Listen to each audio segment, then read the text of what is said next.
주 예수 공로만 내 짐을 벗기며 이 예수 흘린 피로써 나 평화 얻겠네. 주 예수 사랑이 내 근심 쫓으며 날 병든 영혼 고치사 잠자여 주시네. 주님께 감사와 또 찬양 드리며 그 거룩하신 사랑을 늘 바라봅니다.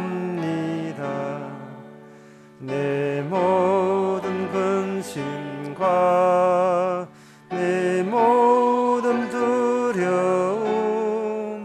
주 묻히셨던 무덤에 다 묻어버리네.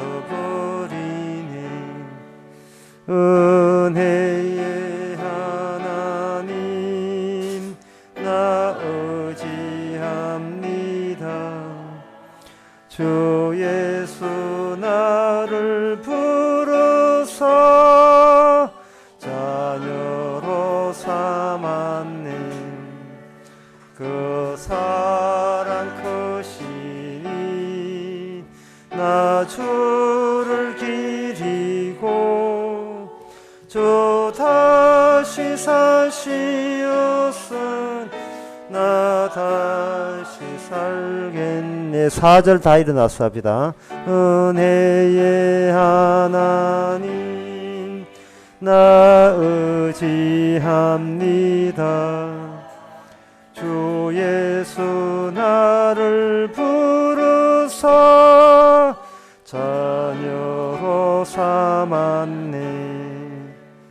그 가랑 크시니 나 주를 기리고 주 다시 사시었으니 나 다시 살겠네. 아멘.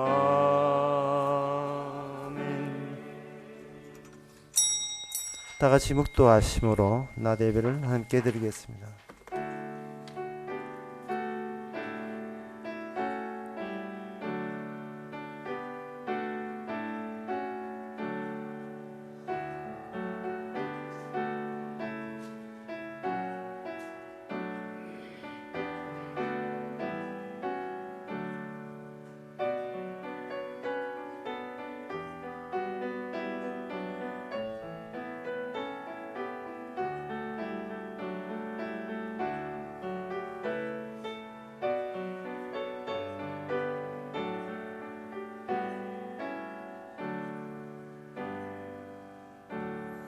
전능하사 천지를 만드신 하나님 아버지를 내가 믿사오며 그의 외아를 우리 주 예수 그리스도를 믿사오니 이는 성령으로 잉태하사 동정 마리아에게 나시고 번은되어 빌라도에게 고난을 받아사 십자가에 못 박혀 죽으시고 장사한 지 사흘 만에 죽은 자 가운데서 다시 살아나시며 하늘로 오르사 전능하신 하나님 우편에 앉아 계시다가 이르러서 산자와 죽은 자를 심판하러 오시리라.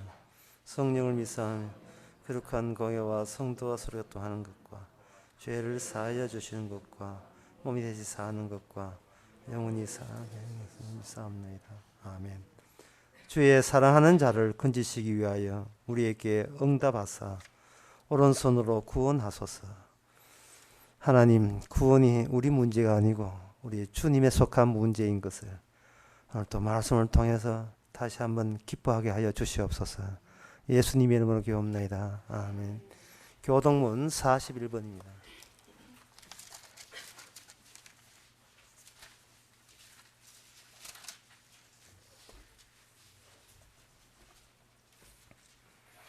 보라, 내가 새 하늘과 새 땅을 창조하나니 너희는 나의 창조하는 것을 인하여 보라, 내가 예루살렘으로 즐거움을 창조하며 그 백성으로 기쁨을 삼고 우는 소리와 부르짖는 소리가 그 가운데서 다시는 들리지 아니할 것이며 사자가 소처럼 집을 먹을 것이며 뱀은 흙으로 식물을 삼을 것이니. 아멘. 자리에 앉아서 찬송가 98장 합시다.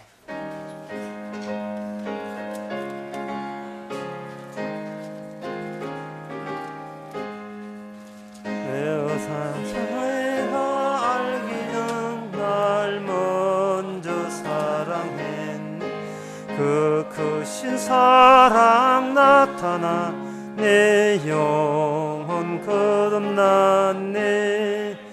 주 내 맘에 늘 계시고 나 주의 안에 있어 저 포도비유 같으니 참 좋은 나의 친구. 내 친구 대신 예수님 날 구원하시려고 그 귀한 몸을 버리사 내 죄를 대속했네. 나 주님을 늘 믿으며 그 손을 의지하고 내 몸과 마음을 바쳐서 끝까지 충성하리. 내 진실하신 친구여 그는 해 내려주사 날 항상 보호하시고 내 방패 되옵소서.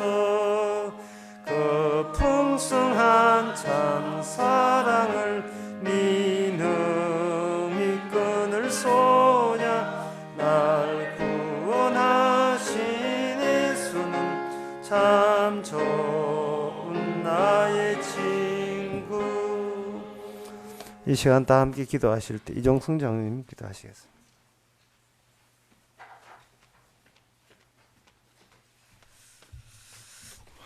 하나님 아버지, 몰랐습니다. 우리가 행한 그 모든 것이 그것이 멸망의 길로 가는 줄을 우리는 몰랐습니다. 옛날 그 노아의 방식이 모든 세상이 그를 비웃음으로 볼 수 있었습니다. 그 비웃음 속에 하나님이 임재하시고 하나님이 거하시고 계신다는 것을 세상은 몰랐습니다.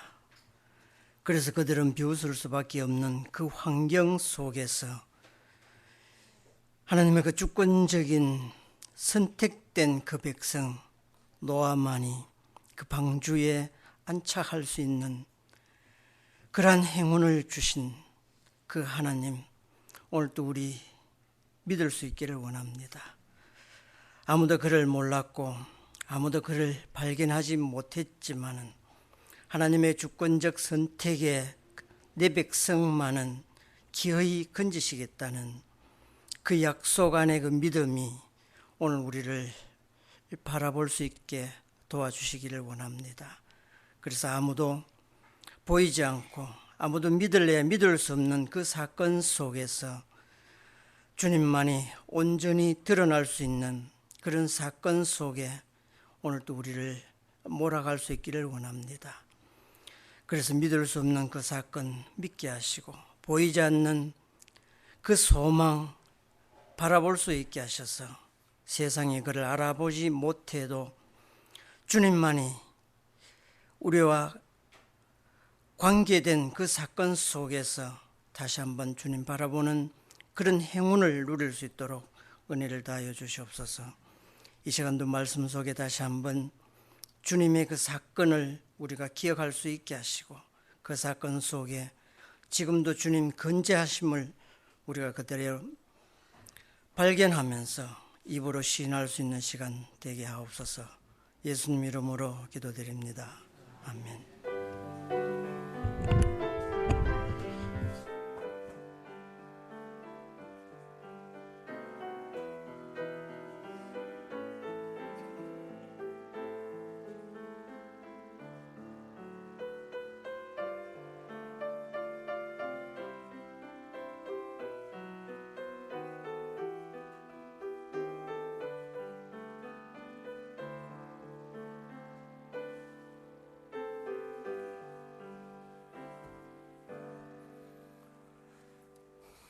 이 시간 광고 있습니까? 광고 없으면 찬송가 493장 합시다.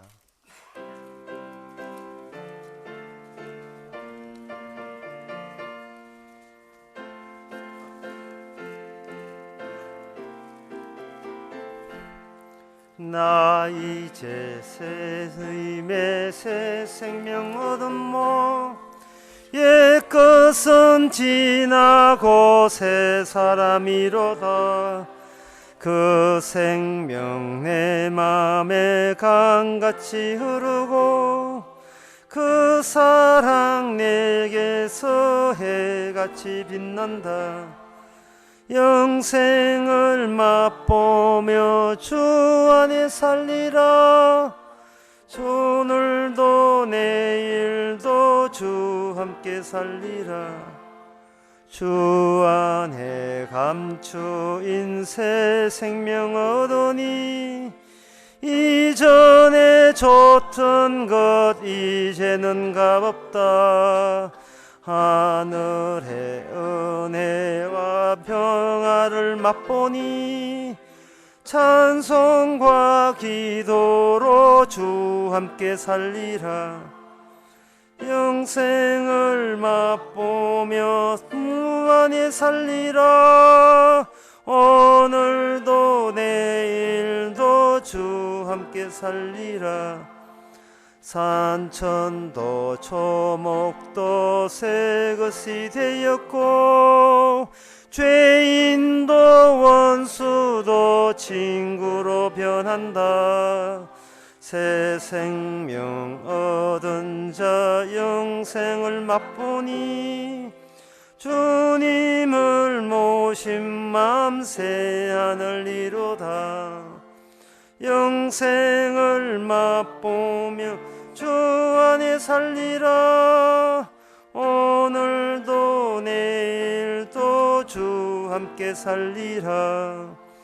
주 따라가는 길 험하고 멀어도 찬송을 부르며 뒤따라가리다. 나 주를 모시고 영원히 살리라.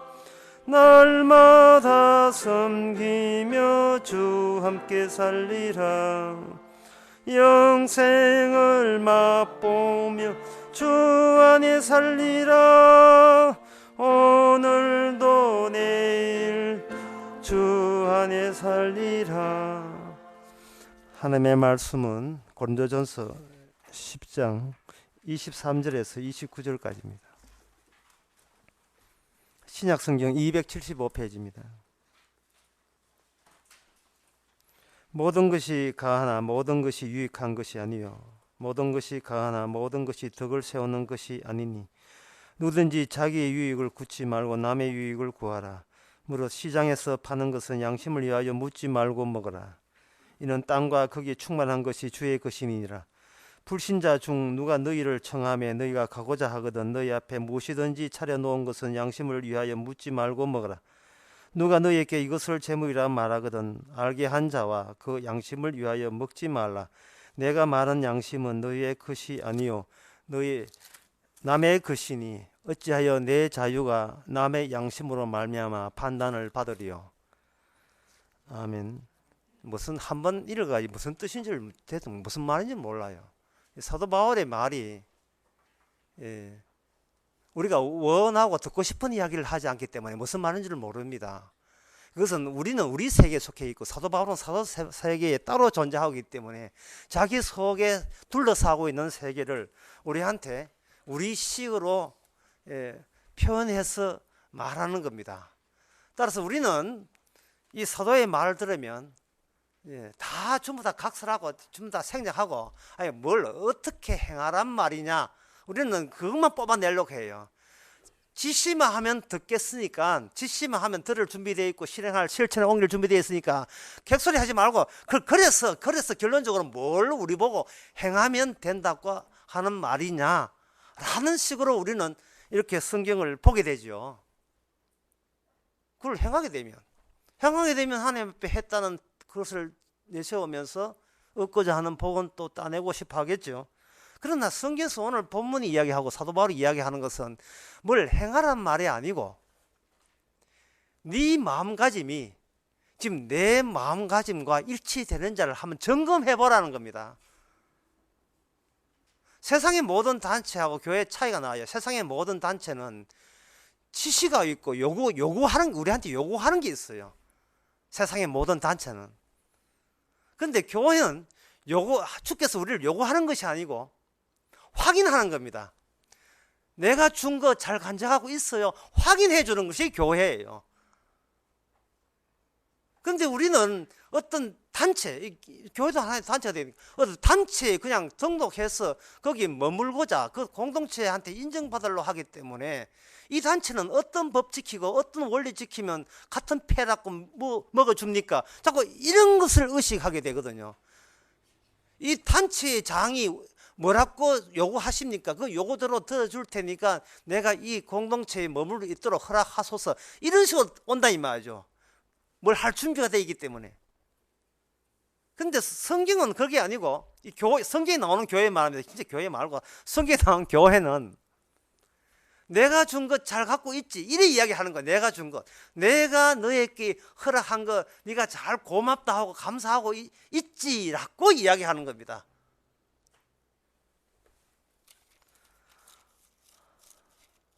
교회에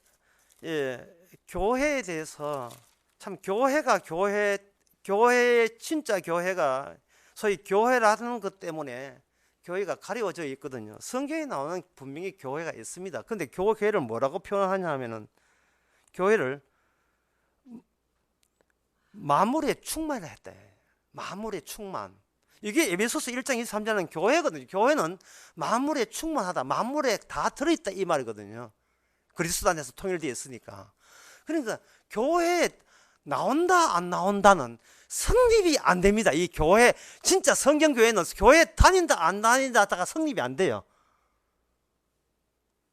어떤 제한된 어떤 그 테두리 안에 공동체에 있으면 그 공동체에 다닌다 안 다닌다 성립이 되는데, 만물에 그 세상 모든 만물에 그리스도의 지체가 있다면 그 자체가 교회라면 뭐를 다니고 안 다니고 뭐 떠난다 안 떠난다가 그게 어떻게 성립이 됩니까? 손금놀이 합니까 지금? 손금놀이 해요. 그냥 사세요. 그냥 사서 그게 교회라니까. 만물을 충만케 하는 그 원리를 교회라는 원리로 우리에게 제공했으면 주님께서는 성령을 통해서 제공된 그 원리를 우리 보고 늘 점검해요. 내가 준 거 잘 간직하고 있지? 예. 만물에 그리스도 안에 통일된 거 간직하고 있지? 예. 그리스도 안의 지체입니다. 돼서 그게 교회잖아요.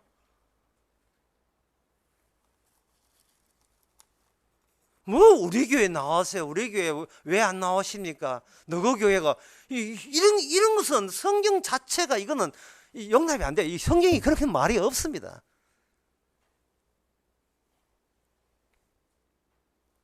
사도 바울이 언급하는 것은 특정 교회 보고 언급하는 게 아니고 성경 에베소서에 사도 바울의 편지 속에 에베소서에 나오는 만물에 충만된 그 충만 상태가 충만 상태에 현재 놓여 있는 사람들은 사도 바울 나 자신이 이야기한 그 세계에 대해서 니도 같이 동감하고 있지 그지라고 확인 차원에서 말씀 주는 겁니다. 그래서 우리는 이렇게 자기 자신을 중심하다 보니까 사도 바울이 생각하는 그 중심이 사도 바울 본인 중심이 아니거든요.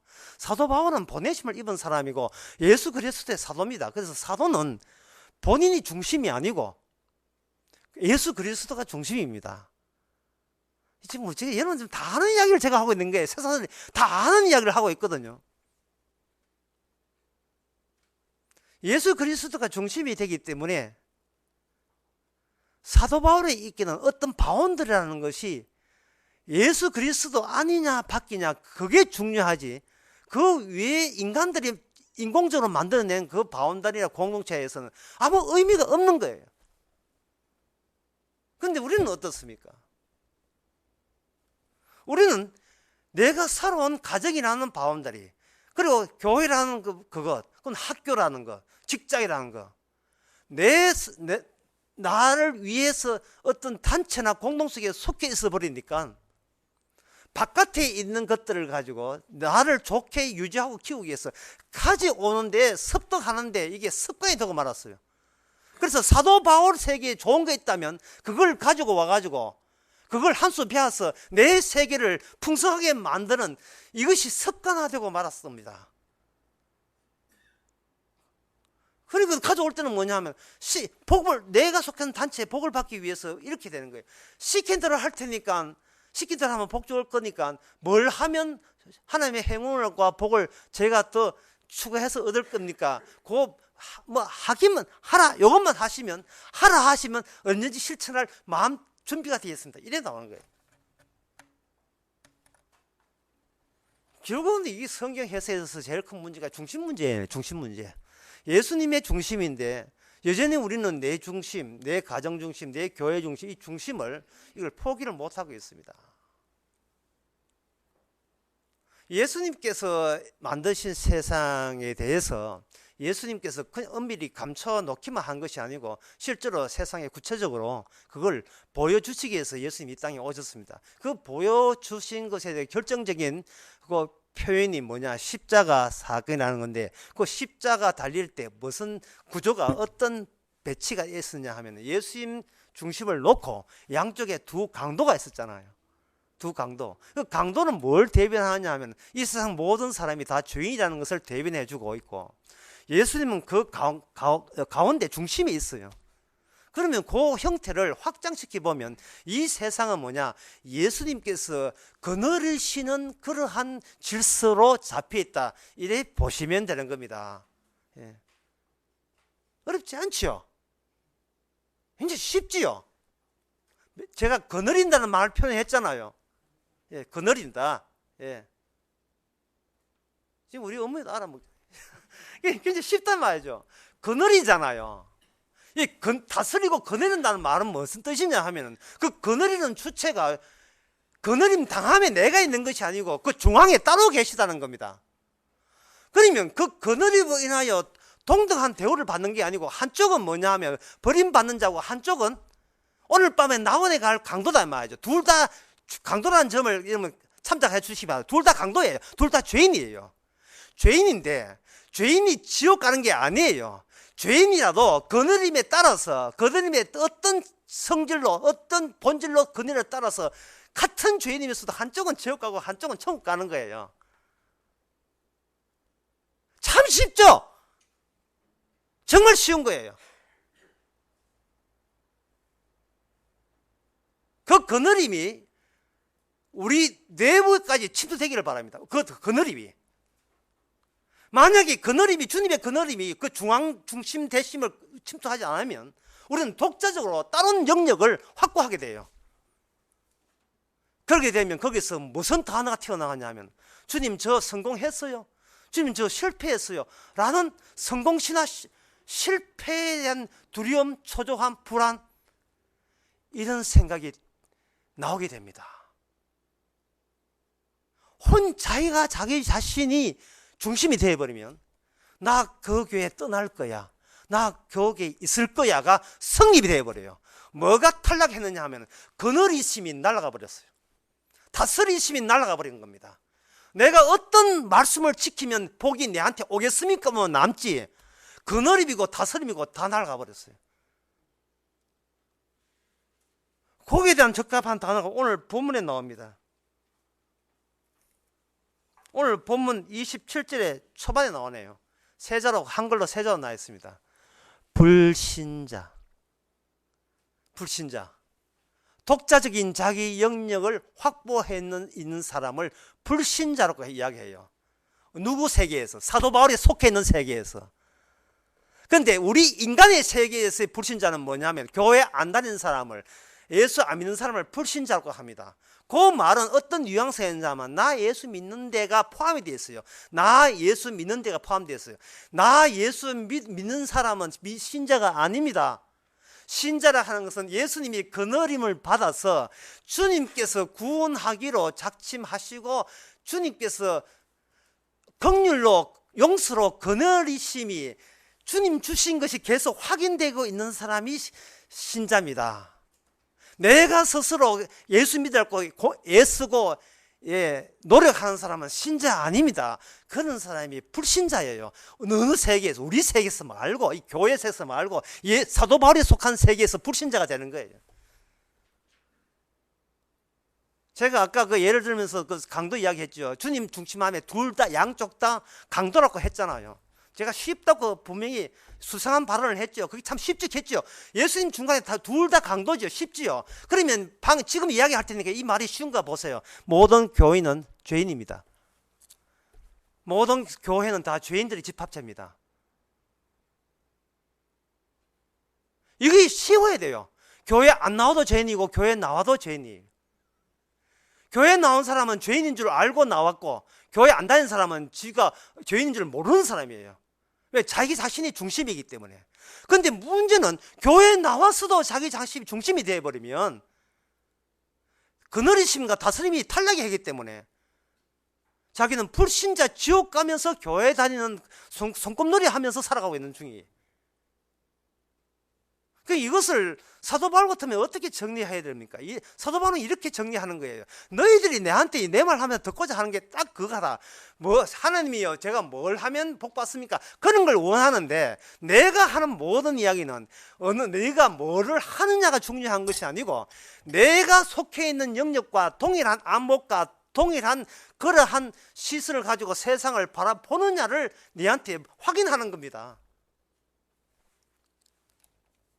오늘 그 본문 이야기예요. 자, 그 본문을 실제로 오늘 본문과 설명해 봅시다. 사도 바울이 이제 성경을 펼쳤습니다. 제가 불신자라나 치고 지금 성경을 처음 봤습니다. 지금 예수님과 사도 바울은 존중하게 주겠다는 그런 마음 용의는 돼 있어요. 그래서 보면서, 자, 오늘 또 지시사항이 떨어진다. 자, 뭘 할까요? 딱 나오니까 여기 보니까 25절 나오네요. 무릇 시장에서 파는 것은 양심에 위하여 묻지 말고 먹어라. 딱 먹어라 명령 나오잖아요. 그러면 양심에 묻지 않고 먹으면 신자가 된다는 지가 일방적인 해석을 내버린 겁니다. 그렇게 되면 뭐가 탈락하느냐 하면 28절, 29절이 탈락해버려요. 그럼 29절 봅시다. 29절 보면, 내가 말한 양심은 너의 것이 아니고 남의 것이 아니니 어찌하여 내 자유가 남의 양심으로 말미암아 판단을 받으리요. 이게 무슨 소리입니까 이게? 예? 이게 무슨 말이에요? 이런 29절 말씀 다 귀찮아요. 내가 뭘 하면 신자입니까? 그것만 하고 싶어서, 네가 시장에 파는 것은 그냥 개고기든 뭐 영도 대기는 가져 먹어라. 아멘. 야, 이게 사도 바울이 우리께 자유를 주네. 감사합니다. 먹겠습니다. 제사 음식 먹겠습니다. 이걸로 챙겨 가버린 거예요. 근데 29절은 날아가 버렸어요. 오늘 본문 전체 내용은 이렇습니다. 내용은 남을 위하여, 남의 덕을 세우기 위해서 남의 말을 듣지 말라는 이야기예요. 상대방을 유익을 위해서, 상대방을 사랑하는 의미에서 상대방의 욕망에 휘말리지 말라는 내용입니다. 이 말이. 너는 남에게 휘둘리며 살 그러한 인생이 아니고 그런 영역이 아니다. 너는 복음 안에서 자유인데 어떻게 남의 탐욕에 욕심에 말려들면서 살아가느냐, 이 말이에요. 이 오늘 본문 말이. 그러니까 남들이 주는 것은 주님이 줬다고 하고 마음대로 먹되, 남들이 어떤 사람이 와가지고 이거 귀신한테 바친 재물이긴데 라고 할 때는, 그때는 먹지 말라는 거예요. 왜? 상대방을 이렇게 유익을 주기 위해서. 어떤 유익? 너 지옥 간다. 그런 유혹을, 그건 복음 전파를 위해서 그렇게 하라는 거예요. 상대방의 사랑이, 상대방의 요구 조건을 들어준 게 사랑이 아닙니다. 여러분, 부부 생활할 때 명심히 하셔야 돼요. 남편 말 들어주는 게 남편 사랑이 아니에요. 그거는 비겁한 굴복이 지나지 않습니다. 힘이 약해서 강자에게 눌리는 것밖에 안 돼요. 그거는 사랑이 아니고 회피지요.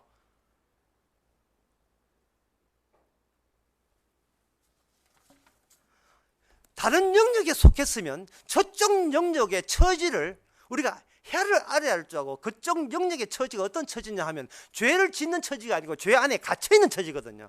죄를 짓는 거와 죄 안에 갇힌 게 달라요. 우리는 이 땅에 태어날 때 죄에 갇혀 태어났지 죄를 짓는 존재가 아닙니다. 그래서 뭘 하는 것마다 죄가 될 수밖에 없는 이유가 죄에 갇혀 있거든요. 그 죄가 뭐냐? 아까 제가 언급해 그 죄가 뭐냐? 바로 내 중심으로 사는 게 죄예요. 제가 지난 시간에 했잖아요. 자기를 위해서 하는 예배가 바로 귀신한테 하는 제사 예배라고요. 어떤 분이 어제 저한테 메일을 보냈어요. 그럼 메일 내용을 대충 읽어보면 약간 길기도 하지만 대충 그 중간에 부분 읽어보면요. 군산에 계시는 어떤 분인데 불교가 3개월쯤 들었는지 점점점 이거는 목사님 말씀에 완전히 빠져버렸습니다. 처음에 유튜브 우연 듣다가 물길 타고 십자가 말로 들어오게 되었습니다. 로마서 요한복음 듣다가 점점 구약부터 다 듣고 싶다 해서 성경 보고 사무엘까지 간 것 같습니다. 신기하게도 예수님만 느껴집니다. 목자가 두드리지 않고 윤리도 느껴지지 않고 내 살아온 사람들이 주마등을 스쳐 지나가면서 그냥 팍 빨려 들어갔습니다. 이거는 목사님과 통화하면 며칠 후에 언니와 이야기하다가 교회를 그만 다니고 싶다, 다른 곳에 옮기고 싶다 했더니 이런저런 하다가 십자가 말 이야기했습니다. 본인도 들어보겠다며 다음날 걱정스러운 듯 이상하다 이야기했습니다. 그 말씀 안 들었으면 좋겠다. 언니에게 다시 부탁해서 성경 강의 부분을 말씀 펴놓고 차근차근 들어봐 달라고 했습니다. 며칠 후 언니는 차분히 들어봤는데 더 이상하다. 예수님이 아니라 다른 이야기가 들린다고 했습니다. 제가 참다 못해 언니에게 지금까지 교회 다니면 느낀 점을 이야기했습니다. 머선 교회인데 말한 지금 제가 그 머선 교회를 밝히지 말라 해서 내가 아니는 머선 군산의 머선 교회는 하나님 사랑하고 가르치고 말씀도 철저하게 가르친다는데 나는 그 부분이 납득도 수긍도 안 가고 오히려 억지 같은 느낌 듭니다. 그런데 글쎄 순종해야 예수 만난다니까요. 내 자신이 X표를 지으면서 내가 잘못됐겠지 생각하면 내 자신을 바꿔달라고 얼마나 기도했는지 모릅니다. 주변에서 다들 믿음 좋다 말할 때마다 미친 것 같으면서도 남들이 나를 믿음 좋다 했는데 나는 미치겠고 믿음 있는 척 애쓴다고 힘들었다 등등을 언니한테 했습니다. 그러면서 언니에게 요즘 내 느낌은 남편이랑 연애할 때 느낌이다. 말씀과 연애를 할 수 있는 게 너무 신기하다. 저렇게 이야기했더니 이 말에 신가선 느꼈는지 전도사님께 전화한다 해서 나를 만나도록 자리를 마련했습니다. 전도사님도 이거는 목사님을 아신다거든요. 내가 왜 유명해? 너무 한쪽으로 치우쳤다고. 김성수 목사가 비싼 불이라고. 이단이라고. 혹시 떠나다고 잡지는 않겠지만 그 말씀 안 들었으면 좋겠다. 이상한 반말씀이 제 안에 밀려왔습니다. 교례와 교례법 체계를 빼고 말씀 안에서 어떤 부분이 이단인지 말해달라 했더니 말씀이 너무 한쪽으로 치우쳤고 교례도 무시하는 것도 이단 중 특징에 교례를 이단 중 특징이 하나라고 정말 마음 답답한 이야기를 했습니다. 납득이 안 간다 했더니까 이미 제가 빠져있기 때문에 그렇다는 거예요. 옆에서 제 모습을 본 언니가 예전에 제가 아니라면서 이렇게 이해 없지 않았는데 착했는데 이 말씀 듣고 변했다 합니다. 그날 밤 무슨 땡땡이 교회 목사님이 더 이상 교회 못 다닌다고 전해드렸지만 소식 전해드렸다고 하필 그 목사냐 하필 완전 이단이라고 말씀을 자기 마음대로 자책해서 한다고 다른 교회 갔으면 좋겠다. 다른 교회 가니 한이 있더라도 그 말 목사 듣지 말라는 게. 그래서 제가 답변을 했습니다. 제가 일으킨 사건이 아니고 주님이 일으킨 사건입니다. 그래서 이야기해요. 본인이 결정 내릴 것은 아무것도 없습니다. 지금까지 주께서 좋은 대로 인도해 왔습니다. 기아가 주인공이 아닙니다. 기아 인생의 주인공이 아닙니다. 제가 느낀 점은 뭐냐 하면 왜 쓸데없는 절망에 꼭 빠져야 하느냐 말이죠. 교회 안 다니면 되잖아요. 기독교 모르면 되잖아요. 그냥 남들처럼 단풍 집이고 놀러 가고 밥 먹고 애 키우고 그러면 되잖아요. 왜 얽매이지 않아도 될 절망에 왜 빠져 있습니까? 이분은 예? 교회 안 다니면 되지. 예수 안 믿으면 되지. 뭐 잊어버리면 되잖아요. 왜 얽매이지 않는 절망에 왜 스스로 매여 있습니까?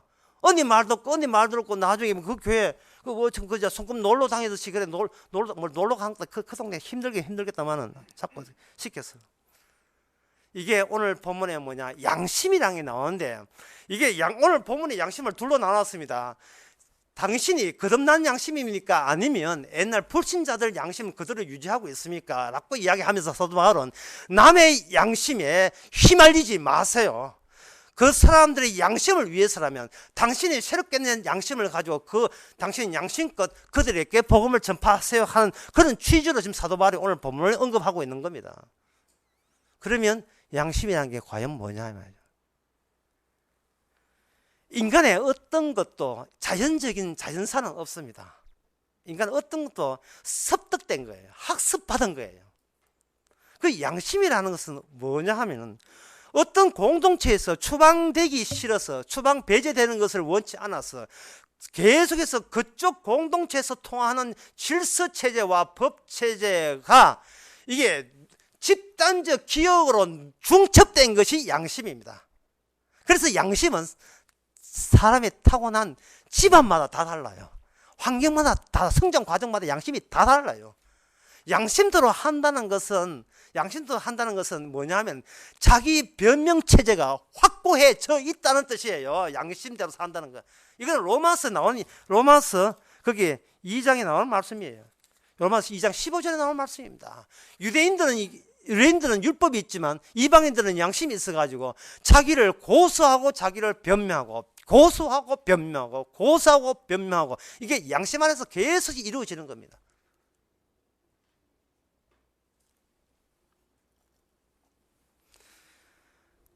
그러면 주님께서 성도에게 이 양심은 성도의 양심은 그러면 이방인들은 계속 자기 스스로 찌르고 스스로 그에 대해서 자기가 또 변명하고 나는 결백하다, 나는 무죄하다. 이 세상에 죄 있는 사람 아무도 없어요. 주만 말 들으면 다 무죄예요. 이게 변명과 고소가 교차되는 식으로 계속 한평생 계속 끌고 가고 있는 겁니다. 그러면 그 양심과의 신자 양심은 뭔가 달라야 되거든요. 어떤 점이 다르냐 하면 바로 주님께서는 성령을 통해서 십자가 사건을 반복적으로 폭파시켜 버립니다. 그 사람 속에, 양심 속에 십자가 사건이 지나간 사건이 아니고 현재 사건으로 만들어 버려요.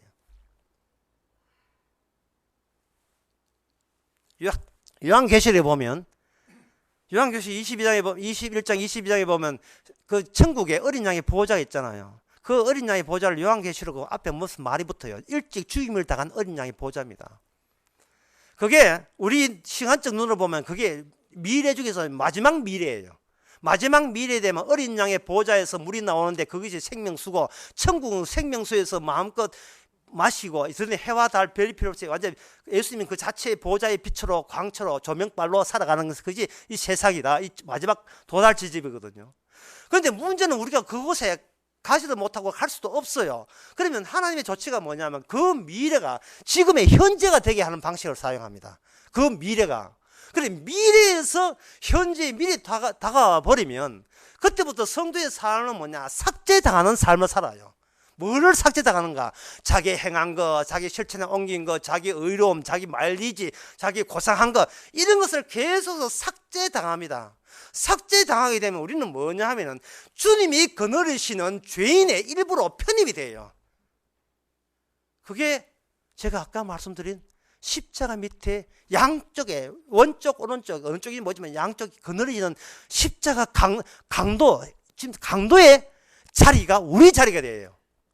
이때는 강도 시절을 그만둔다는 조건 하에 구원받은 게 아닙니다. 내가 하는 습관과 양심을 뜯어 고친다는 조건 하에 구원받은 게 아니에요. 그냥 그늘이심이에요. 그냥 그늘이심. 근데 그늘이심이 어떻게 구이 되느냐 하면 중앙에서 어떤 사건이 벌어지는데 뭐냐 하면 피 흘리는 사건이 벌어집니다. 내 살과 내 피가 마지막 약속이에요. 하나님과의 마지막 약속이었습니다. 그전 약속은 상징이고 그림자고 마지막 사건이 뭐냐? 십자가 피 흘린 사건이에요. 그 피 흘린 사건의 혜택은 한쪽 강도는 혜택을 입었고 한쪽 강도는 그 혜택이 오질 않았어요. 그거는 고유권한입니다. 이 피 흘리신 분의 고유권한이에요. 왜? 이 세상은 진정한 인간은 선택권은 주님만밖에 없기 때문에. 그래서 세상 구조가 어떠냐 물으신다면 세상 구조는 중앙에 있고 양쪽에 배치되어 있는 그 구조가 세상 구조입니다. 지금 그 구조에 현실화되어서 나타난 것이 바로 충만한 성경 속에 있는 교회예요. 교회. 교회 나간다 안 나간다 성립이 안 되는 게 그 어차피 절에 갔다가 죽어도 나중에 무덤에서 호출 당합니다.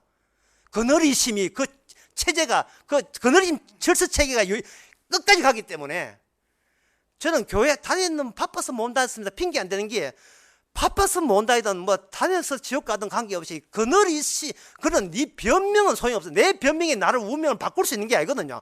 그냥 니는 그대로 살았고 니는 그대로 살았기 때문에 천국 갔고 니는 그대로 살았기 때문에 지옥 간 거예요. 그걸 제가 막 산다 했죠. 니는 천국 가는 쪽으로 막 살았고 니는 지옥 가는 쪽으로 막 사는 거예요. 모든 공로는 주님이 알아서 한 겁니다. 원한다고 될 문제이고 다른 박질 할 문제도 아니에요. 지금 모든 이런 전격 해석이 잘못된 것은, 이 군산에 있는 교회 잘못된 것은 모든 것이 자기 교회 중심으로 성경을 해석하기 때문에 그렇습니다. 어쩌면 교회 키울까? 교회 자존심이죠. 목사의 생계 유지와 관련되어 있기 때문에. 자기의 자존심과 관련되어 있거든요. 이게 세자로 뭐라 했습니까? 불신자. 이게 불신자예요. 양심껏 살았습니다. 그게 불신자예요. 내 양심 폭파당했습니다. 그게 신자입니다. 우리는 내부에 공모자가 있어요. 나이를 변명해준 내부의 공모자. 로마서 7장 이야기입니다. 내 안에 내가 손댈 수 없는 원초적인 태어날 때부터 나를 가두어두었던 그 죄가 짓는 게 아니에요. 죄가 갇혀 있는 거예요. 죄가 갇혀 있는데 그 죄는 아무리 성경 보고 예수 믿고 아무리 노력해도 그 죄에 나의 변명에서 벗어날 수가 없습니다. 절망입니다. 이 절망을 인정하는 걸 가지고 회개라고 해요. 이 절망 중에서 그리스도를 보는 겁니다. 오호라 주님이여, 저 아시지요? 제가 지금 공궁에 빠지는 거 너무나 잘 아시죠? 제 힘으로 어떤 수단과 노력을 해도 제가 저를 구원할 수 없다는 사실을 주님만은 아시지요? 라고 할 때 이게 바로 회개입니다. 앞으로 잘할게요가 회개가 아니고 그건 반성이고요. 앞으로 잘할 거 없습니다. 내 처지는 이런 꼬락선입니다 라고 바라보는 거예요. 그게 처음 사랑이고 처음 사랑이에요. 날마다 처음으로 돌아가야 돼요. 제가 구원받으려고 목사까지 했습니다만은 목사한다고 구원될 리가 없다는 것을 주께서 먼저 아시잖아요. 남들이 존경한다고 해서 그 존경이 나를 구원하지 않는 거 아시잖아요. 우리는 내 목숨 바치다고 해서 해결되지 않는 일에 지금 말려들었어요. 내 목숨 바쳐도 안 될 일이에요. 이거 요한복음 13장 마지막에 나옵니다. 예수님 가신 곳에 제 목숨 바치겠습니다. 베드로 이야기했을 때 아스라 말하라. 네 목숨 바친다고 네 문제 해결되는 게 아닙니다. 사살한다고 해결되는 문제가 아니거든요. 목숨을 건다고 해결되는 문제 아니에요. 목숨마저 걸어서 해결되지 않는 일이라면 이거는 그 자체로 절망입니다. 절망하세요. 절망해야 주님이 보여요. 십자가 보입니다. 희망 품지 마시고 절망하세요. 절망의 말이 어려우면 다른 말로 고치겠습니다. 실패하세요. 인생 실패하세요. 다들 지금 실패하고 계셔야죠. 앞에 보도 다 실패하고 있어요. 현재 우리 교회 생기고 나는데 이 꽃 올린 건 처음이었습니다. 갑자기 풍기 확 당겼어요. 네. 전 세계에서 생중계된다 이야기했습니다. 근데 이 꽃 보세요. 얼마나 아름답습니까? 확 사잖아요. 확 산다. 축축하다. 없는데 있게 하셔. 창세기 1장. 그런데 이 꽃이 불법입니다. 집에서 키운 것 돈 주고 산 게 아니에요. 불법이에요. 불법이 재단 위에 써야 돼요. 농담입니다. 어차피 우리는 불법이니까, 실패자니까. 왜 우리가 죄인이냐 하면은 뻔하게 절망적인 내 힘으로 안 되는데 자꾸 꼼수를 써요. 예수 믿을까요? 십자가 믿을까요? 성경 공부할까요? 헌금 11조 할까요? 예배 출석부터 할까요? 자꾸 꼼수를 하는데 꼼수 써봐야 자기 말리지만 늘어날 뿐이지 전혀 상황 달라지지 않고, 주님은 다른 쪽으로 봐. 주님은 십자가의 긍휼을 일방적으로 내가 준 거 간직하고 있나요? 이렇게 확인 작업에 나서는데 우리는 주특기가 행해서 복 받는 것밖에 할 줄 몰라요. 행해서 30배, 60배, 100배 맨날 그만 욕심내면서 행해서 얻는 것밖에 몰라요. 그게 실제적으로 되는가 또 확인한다고 오늘 교회 몇 명 왔냐, 헌금 얼마 나왔느냐, 그거 많이 나오고 가정 화목하냐, 그거 많이 나오면 복 받고 있는 중이라고 지가 스스로 지가 판단하고.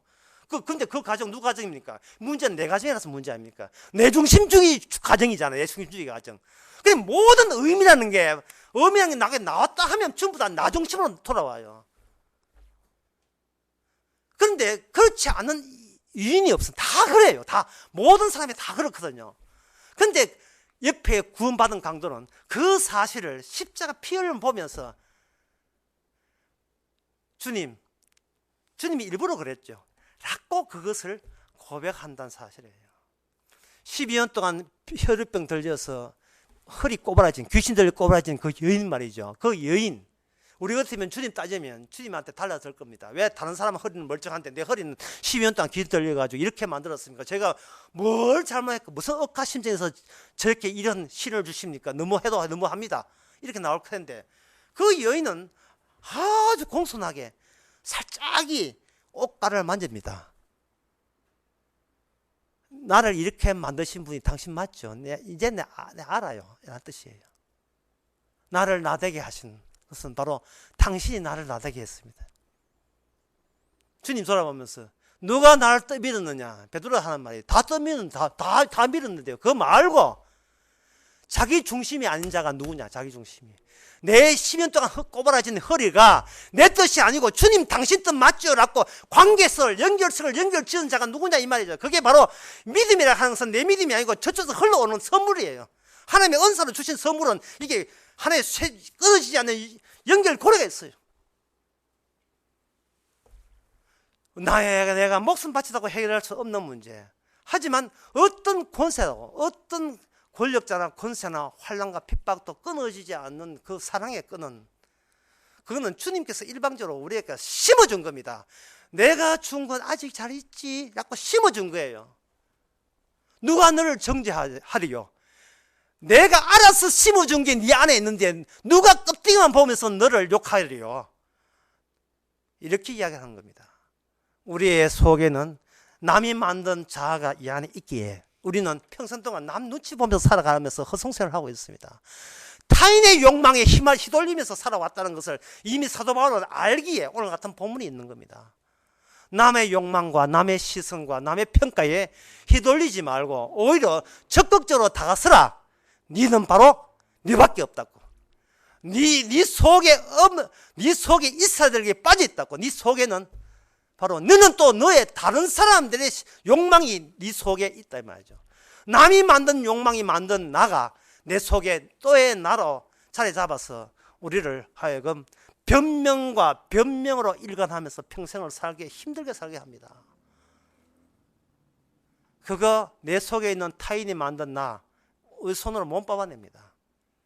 십자가 사건이 준비되어 있습니다. 다이아마트예요. 자살 테러입니다. 우리 안에 들어오죠. 십자가가 폭파해버립니다. 그러면 나라는 것이 갈기갈기 찢어져 버리죠. 뭐 돌아서면 저녁 되면 또 다음 날면 또 생기지만 어제 은혜 받았는데 그게 누군지 아나? 나야. 또 등장해요. 또 폭파돼야 돼요. 나 중심으로. 주께서 은혜 주셨지요. 오늘 또 주시듯이면 주시옵소서. 주시듯이 없으면 할 수 없죠. 이런 식으로 항상 주님 중심으로 주께서 자신의 행한 것을 증거하기 위해서 우리를 피조물로 만드신 거예요. 이런 관계입니다. 쉽게 말해서 우리가 특별히 할 게 없어요. 갈수록 남은 세월이 짐이 가벼워집니다. 그래서 인간은 속상할 권리도 없어요. 속상할 권리가 없어요. 왜 속상할 권리가 없느냐면 지 속만 보면 상하기 때문에. 내 말고 남을 의식하는 내가 내 안에 괴물로 자리 잡고 있을게. 남을 보면 속상하고 나를 보면 참 절망적이죠. 하지만 내가 그걸 보고 있다는 것은 이미 예수 안에 있기 때문에 내 안에 괴물이라는 것이 보인다는 사실을, 남들이 다 갖고 있는 것도 내 안에 갖고 있다는 것이 비로소 보일 때 그 보이는 시선과 안목은 주님의 은혜의 선물로서 비로소 밝혀진 내용입니다. 다시 이야기합니다. 아무것도 하지 마세요. 왜? 내 인생이라는 것은 없기 때문이에요.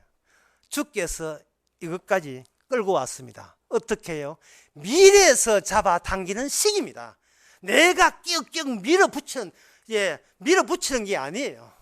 올라가봐야 또 쭉 내려가면 내가 어떤 롤러코스터 타듯이 내가 어떻게 무거운 짐을 미는 게 아니고 주께서 잡아당깁니다.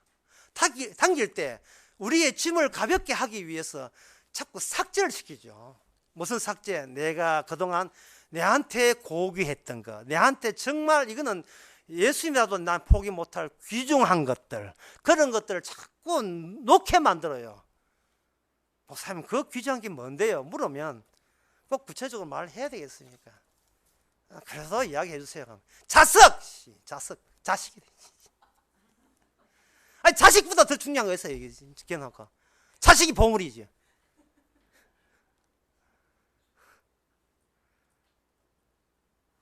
아브라함이 갈대우를 떠날 때부터 벌써 믿는 자 맞아요. 하지만 그 결정은요, 갈대우를 떠날 때가 아닙니다. 사랑하는 아들, 미운 아들이 아니에요. 사랑하는 아들 잡아 죽일 때. 후에 나오는 모든 믿음의 계열이, 노선이 너와 같을 것이다. 가장 소중한 것, 그 소중한 것이 나의 소중함에서 주님의 소중함으로 넘어설 때 우리는 다른 영역에 속했음을 우리는 확인받을 수 있는 겁니다. 또 자식 잡고 가지 마세요. 자기 주지 마시고 그냥 놔두세요. 누시되 그것이 이미 주님의 영역에 속했고, 가장 귀한 것이 주님의 영역이라면 우리는 주님이 주신 자식보다 더 귀한 게 뭐냐? 주 예수님이 가장 귀하죠. 주 예수님 앞에서 자식이나 내나 동일하게 그늘임을 당하고 지배받는 동일한 위치에 있습니다. 하나님의 이 일을 여기서 우리는 불신자들이 생각하는 그 종교라는 거, 교회라는 거, 그리고 기독교라는 것을 우리가 새롭게 정립해야 돼요. 하면 이렇게 정립하면 될 수 있어요. 안 믿는 사람들에게, 불신자들이 안 믿는 사람들, 절에 간 사람 많은 게 아니라 교회 다니는 사람 많은데 안 믿는 사람들에게 이야기해 보세요. 하나님이 어떤 분입니까? 그러면 그들은 들었던 것을 이야기해요. 뭐냐 하면 하나님은 없는 데서 있게 하셔가지고 그 있는 것을 잘 오늘 또 은혜 주셔서 잘 키웁니다. 정답 같아요. 정답. 예, 매일같이 정답 중에서 정답 같아요. 정말 이거는 은혜롭게 사는 것 같습니다. 자, 제 이야기 들으면서 지금 틀린 부분 찾아보세요. 틀린 그림 찾기입니다. 예, 하나님은 없는 데서 있게 하시고, 무창조하시고 있는 것을 은혜 주셔서 잘 키우십니다. 야, 지금 뭐가 틀린지 모르겠죠. 하여튼 두 번째가 뭐냐 하면 그 은혜 주기에도 죄 용서하셔서 천국 보내주고 죄 씻어서 천국 보내는 그런 은혜까지 주셨습니다. 두 번입니다.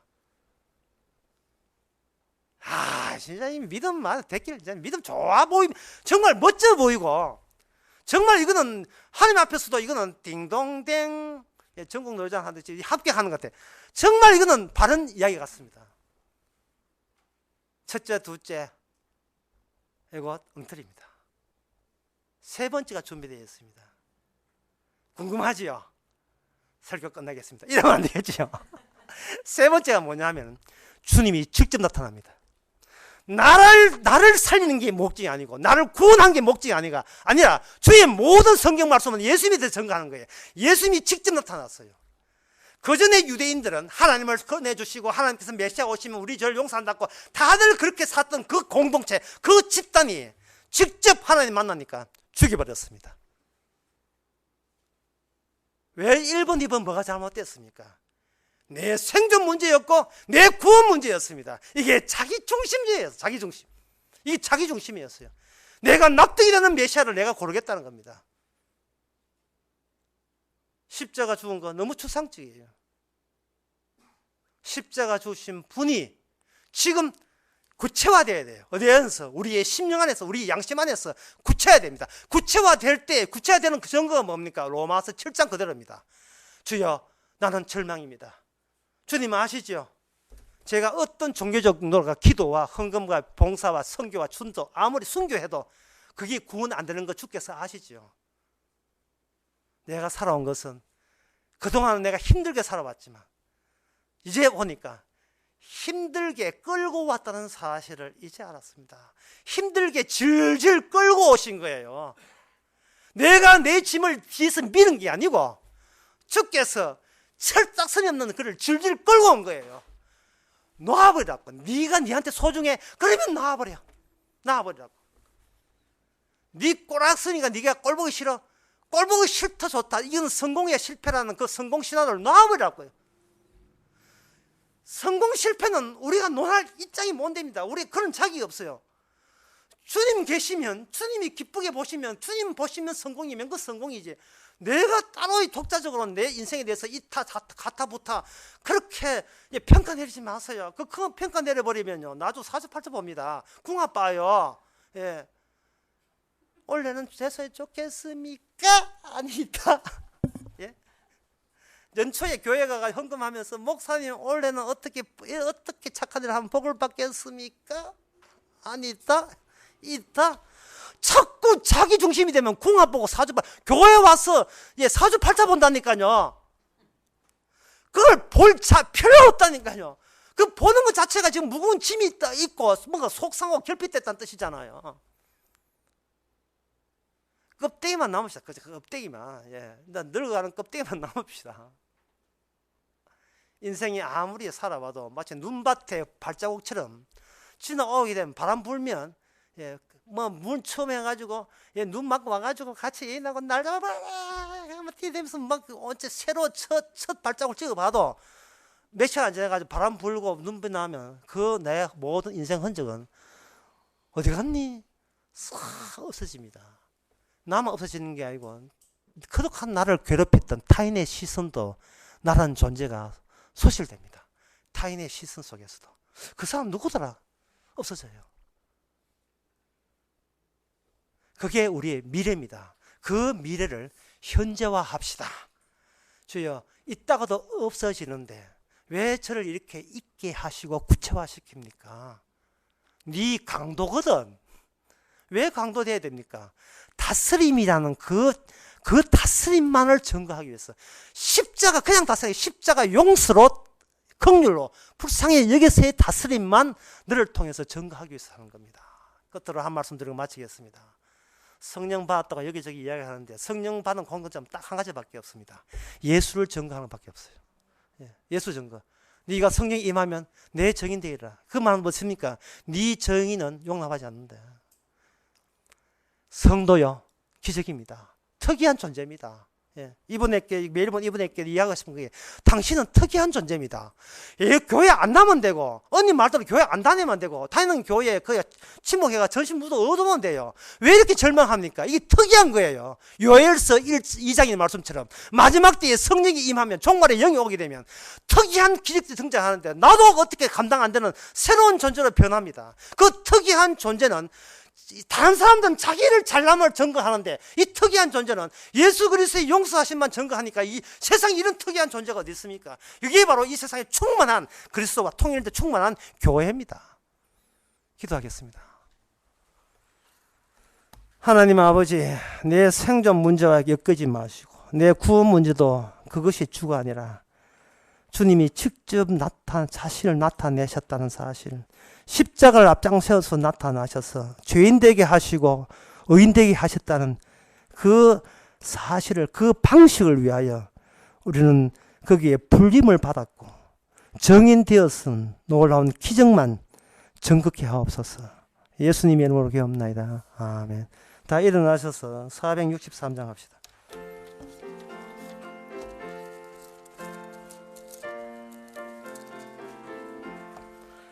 험한 시험물 속에서 나를 건져주시고 노한 풍랑 지나도록 나를 숨겨주소서. 주여 나를 돌아보사 고이 품어주시고 험한 풍파 지나도록 나를 숨겨주소서. 권세 능력 무한하사 모든 시험이 이기고 풍랑조차 복종하는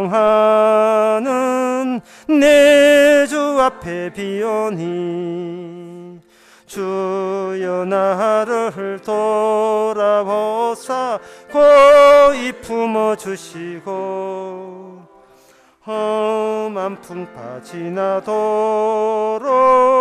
나를 숨겨주소서. 사망길에 빠진 이 몸 캄캄한데 헤매며 부러짓는 나의 예원 들어서서 내 주여. 주여 나를 돌아보사 고이 품어주시고 험한 풍파 지나도록 나를 숨겨주소서. 아멘. 기도합시다. 지금은 우리 주 예수 그리스도의 은혜와 하나님의 크신 사랑과 성령의 충만하심이 부딪혀서 모든 무거운 짐 다 벗어버리고 가야 될 미래가 현재가 되었음을 믿는 모든 성도에게 주의 이름으로 축원하나이다. 아멘.